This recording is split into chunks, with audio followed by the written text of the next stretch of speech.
Love Letters to Crafting, letter number 5. Crafting, you saved my life. Dear Crafting, how can I ever thank you? You saved my life. I mean, you didn't give me CPR or pull me from a burning building, but in a lot of ways, I'm alive and kicking because of you, Crafting. I was a kid of the 1970s in a home situation that was definitely not like the Brady Bunch. Not to mention, I was that sick kid, always suffering from a nasty bug that somehow missed everybody else. Many a home alone afternoon was made less scary with shrinky dinks. If I could color inside the lines, it was all going to be fine. God's eyes, an octopus made of yarn, paint by numbers, corn husk dolls, all kept my mind focused on something other than the dysfunction and illness swirling around me.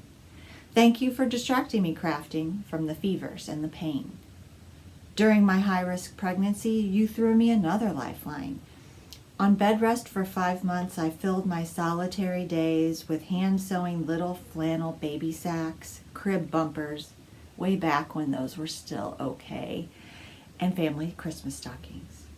You kept my worrisome thoughts corralled away from all the what-ifs. There have been occasions, Crafting, when I could have leaned on you harder. Those months of postpartum depression were rough, and when I didn't get better, I should have asked you into my life again. You patiently waited for me to find my way back to you. Thanks for sticking around. The crossroads of life are funny things, you know. You stand there and wonder which path to take, and then a hint of a sparkle of dew on the weeds catches your eye, and off you go. And so it went with paper arts, mixed media, art journaling, and gluing stuff to other stuff. I believe you presented me with this gift so I could work through the health challenges I was going through. I was secure and free on the paper, and I needed that safety. It held me away from the brink of despair. And knitting, wow, you hit it out of the park, Crafting. Knitting every day is one of my most used utensils in my mental health toolbox. The click of the needles, the pull of the yarn through my fingers, the evidence that little daily actions build big things one day at a time. Well, is there a more tangible example of the adage, just keep going, than that? Crafting, we are married together by our shared personal history, and our future is boundless and filled with possibility. I will never forsake you. Thank you for holding my hand in the dark and whispering in my ear that I am a creative force. You give me the confidence and the strength to go on, Crafting. Thank you for being my lifelong partner. With all my crafty heart, Heidi.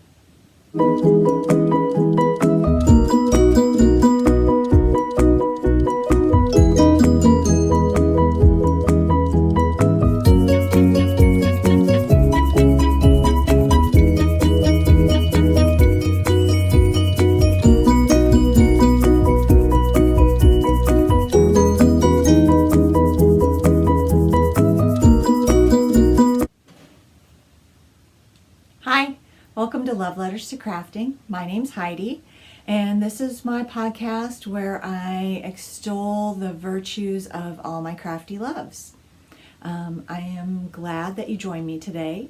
Thanks so much if you're a returning viewer, and if you're a new viewer, I hope you like what you see and come back. Speaking of, I noticed that I have over 30 subscribers, which I was excited that there was one subscriber, and then when there were a few more, I was even more excited, and that there have been a lot of views of my episodes. So thank you so much. If you do like what you see, please give me a thumbs up. It really helps. And also feel free to subscribe and hit the bell next to the subscribe button so that you'll be notified every time I put out a new episode. So, today is a cloudy fall day here in the Gateway to the West, St. Louis, Missouri, where I'm coming to you from. If you're a returning viewer, you'll notice my setup's a little bit different. I was sitting in front of my women's portrait wall, and I thought maybe that was a little distracting, all those faces behind me. And then, so I moved over here, and I realized there's a lot going on behind me here too. But I like it because my window is right in front of me and it gives me some good light. I hope the glare on my glasses isn't too much. But I just wanted to try a new setup and see what you guys like. And if you do have a preference over in front of the wall of the women or this setup, just let me know in the comments. Okay, so I'm going to get started. As I said in my letter, crafting saved my life. I know that seems very dramatic, but I feel like there are a lot of you out there who feel the same way. For whatever reason, when you went through an illness or you had depression or you needed something to fill your hours when you were a mom who was at home and your kids were driving you a little crazy and you needed a creative outlet, yeah, it really helps me, and it helped me throughout my whole life. So I am glad to talk about crafting in a general way, and today I'm going to talk to you about crafting in a specific way, mostly about sweaters, because I feel like I need to have a confessional right here. So last weekend, I haven't talked to you guys in a while, and part of the reason is because I've signed up for a class at my local yarn store, Notorious, with Grace. And Grace is teaching us how to knit the Carbeth sweater. So I did my swatch for the Carbeth, I got gauge, and I started in the class that day. Fantastic, great. I finished the first step and I'm like, oh, you know, there's also the Carbeth cardigan and I kind of want to make that. So then I cast on the Carbeth cardigan. Then I also started to feel like, oh, that Humulus sweater by Isabel Kramer, I really, really like that too. So I cast that on too.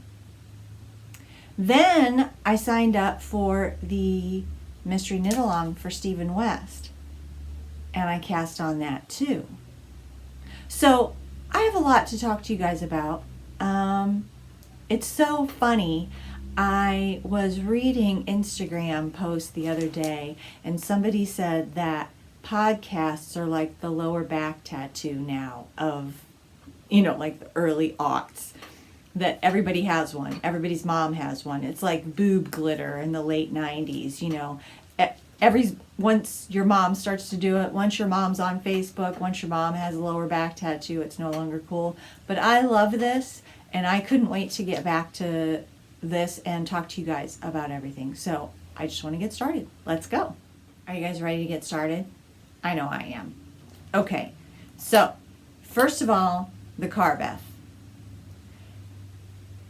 Somebody, Carol, hey Carol, said in a comment on one of my Instagram posts that she had not considered the Carbeth because she didn't think that the silhouette would work for her. And I said to her in the comment back, I said, hey, Grace knit the size that fit her and as the sample for the store class. I tried it on, and everybody in the class tried it on in that size, and the silhouette was flattering on every single person.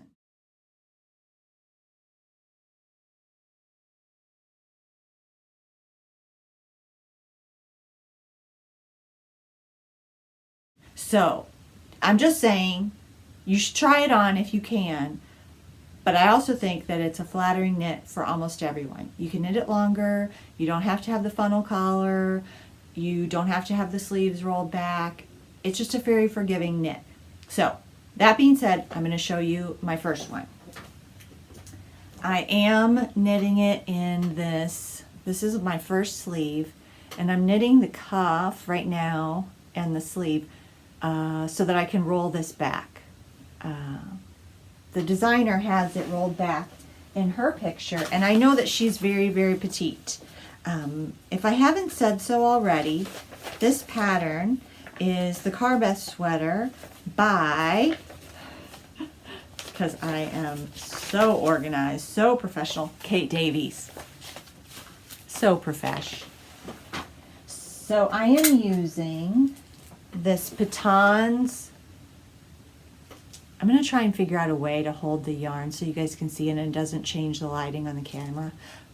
This Patons DK Classic Wool Superwash, and this is in medium gray heather. As I said, I got it at Tuesday morning. It was $2.49 a ball, and I drove all over town to get all of the balls that were in this dye lot. Yes, I probably spent more in gas than I would have if I just bought it retail price, but anyhow, here is my progress so far. Yes, it does look very wide, but it is, and it's kind of smushed up from being in my project bag. But this is the portion that's going to go, I'm going to stand up so you can see it. It'll be like this. It's cropped. I have high-waisted jeans on today, so I think that it's going to work with my high-waisted jeans. It's very cozy. It's a dense gauge. This is a DK, the yarn says it's a DK weight. I'm not convinced that it's DK. I'm convinced it's more of a worsted weight. But I got gauge, and so I went forth. I've already split for the sleeves. It's bottom up, and I'm working on the first sleeve. So I finished that portion, and then I thought to myself, oh, well, I really want to knit the cardigan version. And I had this yarn. People, I'm seriously not a super duper cheapskate. Not that there's anything wrong with being a super duper cheapskate, because you probably would die a gazillionaire. But I got this yarn. This is Cascade 220. I got it in an estate sale. It was still in the manufacturer's package. It is gorgeous. I'm also using this held double. I also got gauge. This is worsted weight, and I do not think that this fabric is as dense as the Patons DK weight. So you just have to try your gauge swatch, try it on. When you're happy with the fabric that your knitting is making, then just go forth. Go forth, okay? So I love this. You know, the other thing I noticed when I watch myself back is I say so all the time. And I'm trying very hard not to. And when you try very hard not to, you end up having all these little mental pauses where you would say so. So I'm not sure that me trying to edit that out of my vocabulary while I'm filming an episode is a good idea, because then there's all this dead air where it looks like the wheels are turning in my brain, and really they are. That being said, I'm going to talk about the sweater again. So, the colorway on this yarn is, let me find the ball band. It is Cascade Heathers 220, and it is color 9407.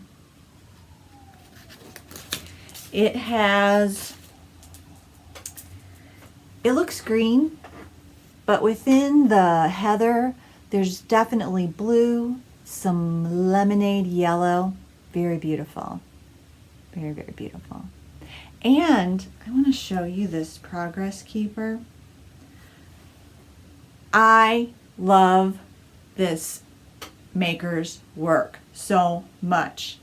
Today, she had a shop update. Her name is Pitter Patter Polymer. I had to say that really slow or I was going to mess it up. And I caught her last update. And do you guys see that? That is a teeny tiny piece of pecan pie. Okay? Look at that. Look at those little tiny pecans. Oh, Lord. Okay. So I got pecan pie. I got pumpkin pie. Hold on. I'm going to show you. I'm going to get out my little stitch marker thing. Here is the little pumpkin pie. I don't know if you can see it, but she even has the little spices in the pumpkin filling with the, oh golly gee. Okay, so got that. Then I have them in a little stitch marker tin. Sorry if that little jingling, jangling noise is driving anybody nuts with headphones. This little cup. She was so sweet. I mentioned she had this as a best friend necklace set, and I didn't see it in the stitch marker or the progress keeper portion, so she made me one, like a little special order. Oh, there it goes. Oh, look at that little face. Yeah. Okay, but wait, there's more. I saw this on her Instagram update, and this is what made me go check out her update. Okay, are you guys ready? It is a tiny piece of cake with a little, oh, there's like sprinkles on it. Do you see the texture on the cake? Oh, it kills me. So cute. I can't even. Yeah, Pitter Patter Polymer. I'll put her information in the description box down below. All right. So, Carbeth pullover, Carbeth cardigan, both by Kate Davies, making them in the class with Grace, my instructor. She's super funny and nice and cute and helpful. And I'm taking it at Notorious, my local yarn store. That's on Sundays. So, I also cast on for the Humulus sweater. I'm having so much fun. Okay, more true confessions. Are you ready? So Marie Wallen is this designer in Britain. I'll put her information on the screen and in the description box because I'm not prepared. Once again, totally profesh. I am doing a knit along. I got the kit from her and the pattern, and the knit along starts November 19th.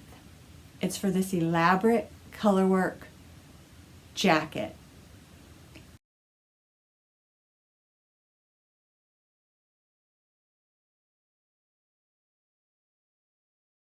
And I haven't done color work since I did my vest, my Isolde Teague vest in the spring. So I thought I had better brush up my color work skills. And color work is the only time that I knit continental. So I use my right hand for my main color and I use my left hand for my contrast color.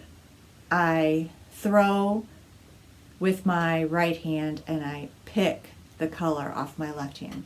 That's the only time I do it. But I knew that I was probably going to need to practice to get up to speed before the very complicated Marie Wallen pattern that comes out November 19th. And I thought this Humulus cardigan with the yoke, it's just two colors, your main color and your contrast color for your yoke. I thought that would be a good place to start. And, cheapskate that I am, I found some more yarn at Tuesday morning.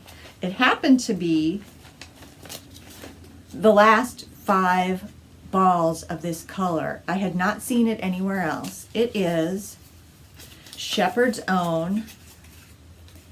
It is 100% all natural undyed wool by Fibra Natura.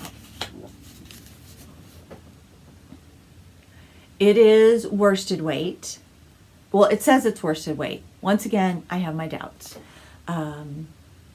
So the estimated price was $13 a skein.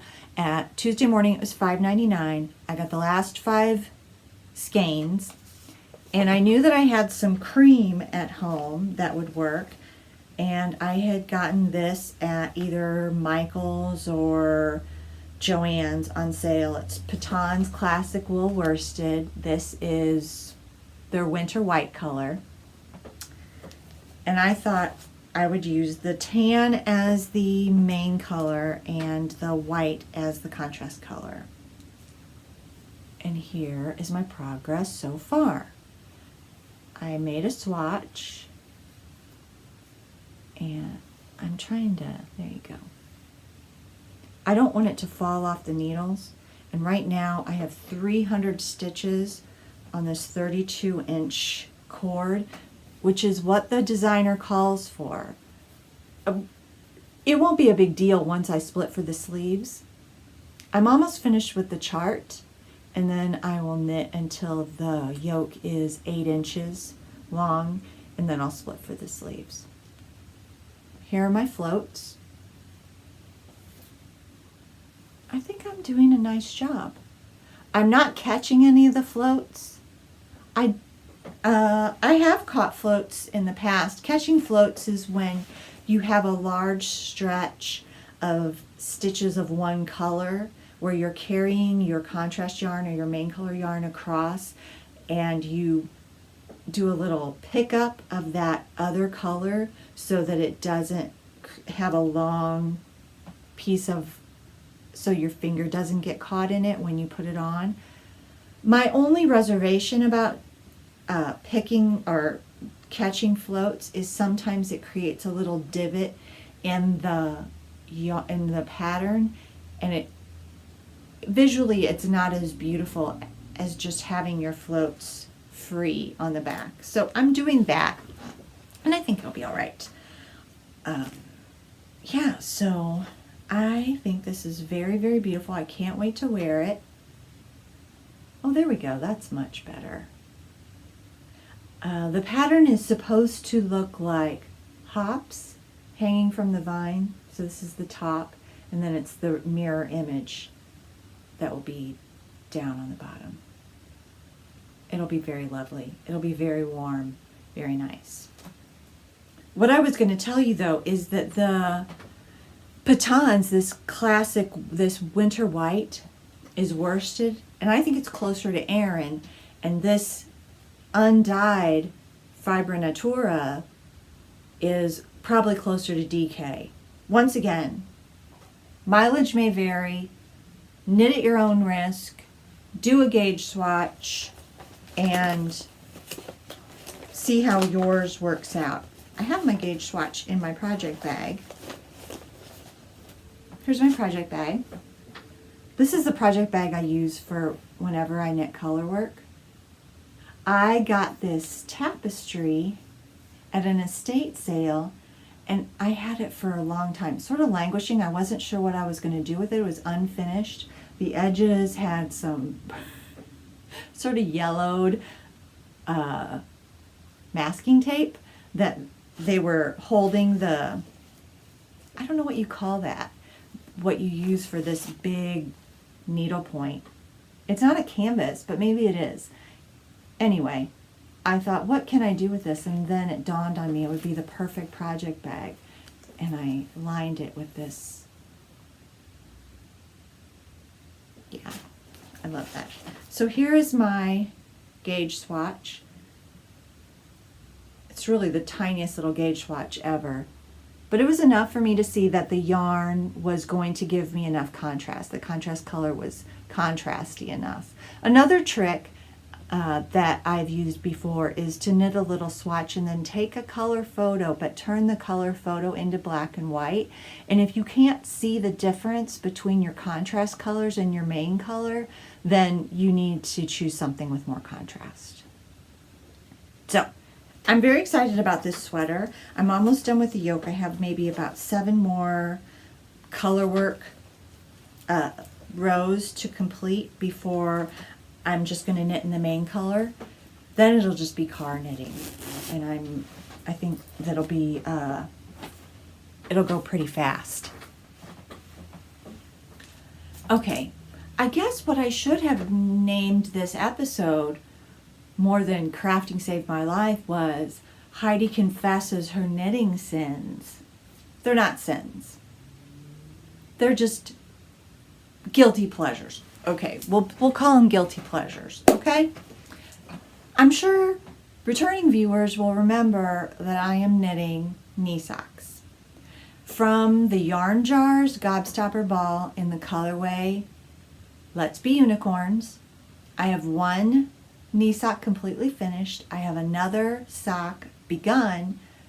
I'm down to the increases, well, the decreases for my calf, but I haven't completed it yet because I got distracted with my other 3 sweaters. And it is everything I can do not to cast on something else. It was like a cast on party over here, and I'm not sorry about it. But then the yarn jar, somebody on Instagram, I wish I could remember who. You know how you end up, you see something and then it sends you someplace else, and then you end up going someplace else, and then you're buying something and you don't remember what the initial inspiration was. Well, that's sort of what happened. Someone was knitting with the Yarn Jars yarn, a different colorway for Halloween. So then my wheels started to turn. I thought, if there's a Gobstopper ball of Halloween yarn, then I could have my birthday socks, which is Let's Be Unicorns. Then I can have a Halloween pair of knee socks in this Halloween colorway. And then yesterday I found a Gobstopper ball, not from Yarn Jar, but another. When I get it, I'm going to share it with you guys because it's fantastic. A Christmas pair of knee socks, because now I figured out that the Gobstopper balls or the put-ups that are 462 yards will give me a pair of knee socks. Anyway, I bought the Yarn Jar Halloween yarn and I'm going to show it to you right now. Where did I put it?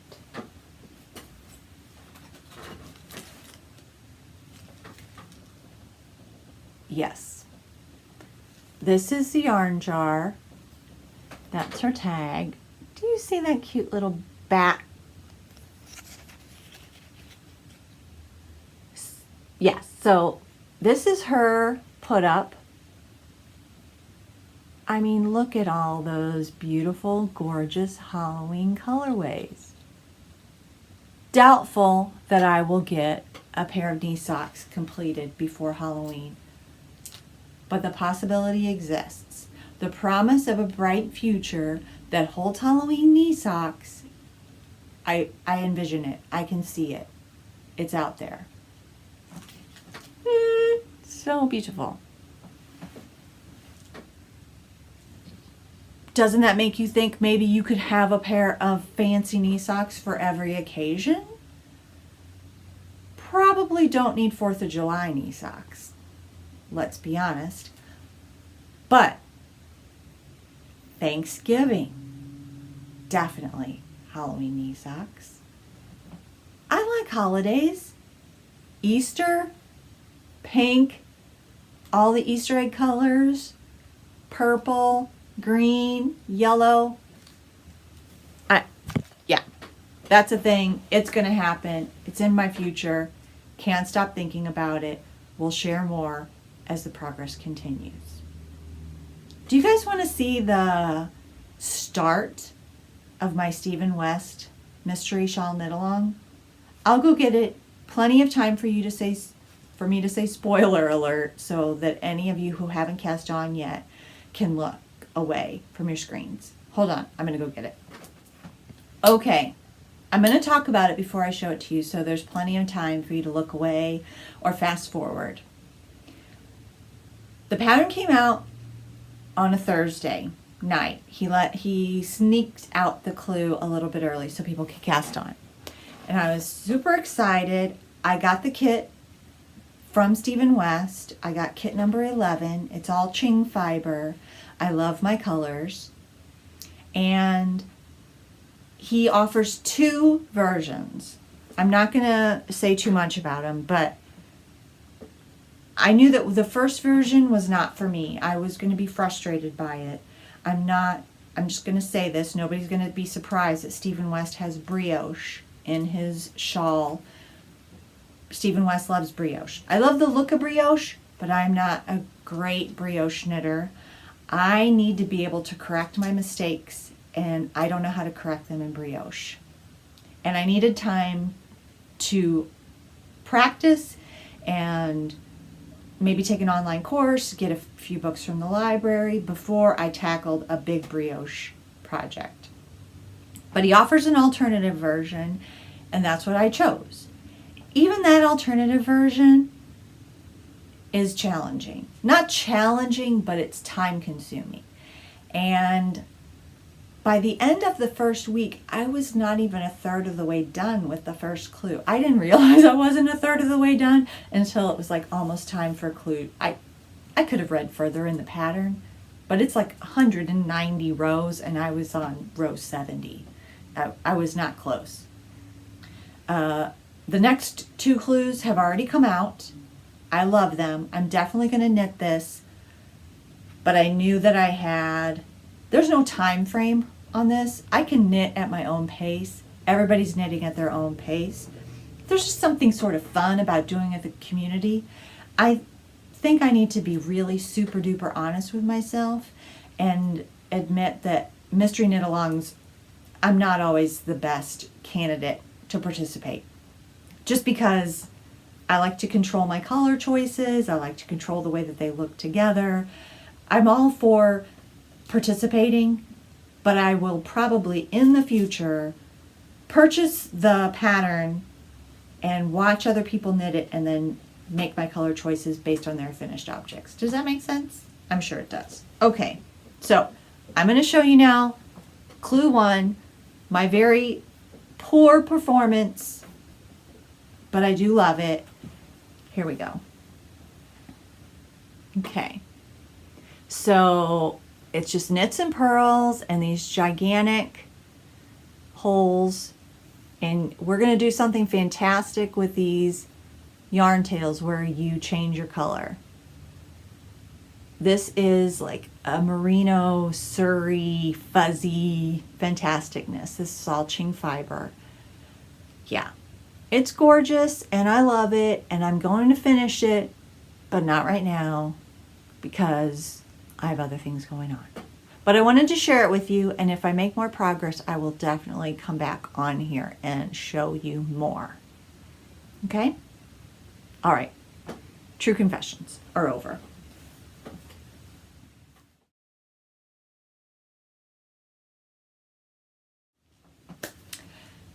P.S. I Still Love You is the section of Love Letters to Crafting where I talk to you about projects that I've spoken to you about the past and give you an update on my progress. And people, done and dusted. 100 days, 100 blocks 2018, Gnome Angel, Angie's, Tula Pink City Sampler Quilt Along, finished. That's right, I stuck with it. I did it. I made and posted 100 blocks, 100 days, and I am very, very proud of myself. It's all over, except I still have to put all the blocks together to make an actual quilt top. That's okay. I can do that. It'll be great. I'll put up a picture here of my finished blocks all laid out.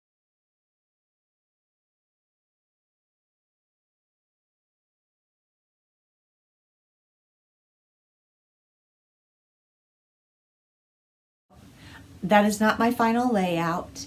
I am deciding on whether I'm going to put sashing in between the blocks. I know what binding I'm going to use. I just got it online.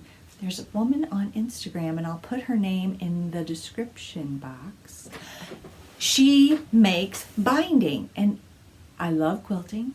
I like making quilting blocks, but I don't enjoy making binding, and she makes handmade binding. And she had some really beautiful black and white, and all my colors in my quilt top will be black, white, gray, hot pink, and some acid green. So I'm super excited, and I will show you my progress with that top when I have it made. So I can't wait to show you.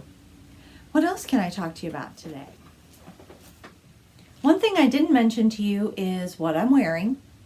Today I'm wearing my So Faded sweater by Andrea Mallory, and I made the short sleeve version, It has a garter stitch detail on the shoulder.